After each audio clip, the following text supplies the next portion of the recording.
দেশের বাজারে জ্বালানির তেলের দাম কমানোর সিদ্ধান্ত নিয়েছে সরকার।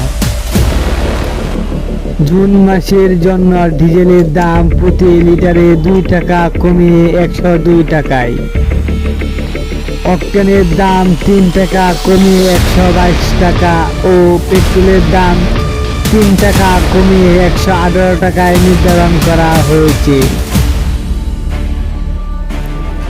শনিবার এক চিঠিতে বিদ্যুৎ, জ্বালানি ও খনিজ সম্পদ মন্ত্রণালয় নতুন মূল্যের প্রজ্ঞাপন প্রকাশ করেছে।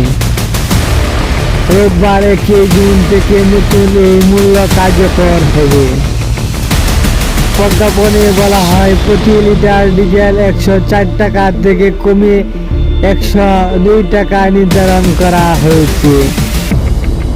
পেট্রোলের দাম প্রতি লিটারে 121 টাকা থেকে কমিয়ে 118 টাকা ও অকটেনের দাম 125 টাকা থেকে কমিয়ে 122 টাকা করা হয়েছে। কেরোসিনের নতুন দর 114 টাকা। এর আগে মে মাসে জ্বালানি তেলের দাম কমেছে লিটারে 1 টাকা, আর এপ্রিলে পেট্রোল, অকটেন, ডিজেল ও কেরোসিনের দাম অপরিবর্তিত রাখা হয়।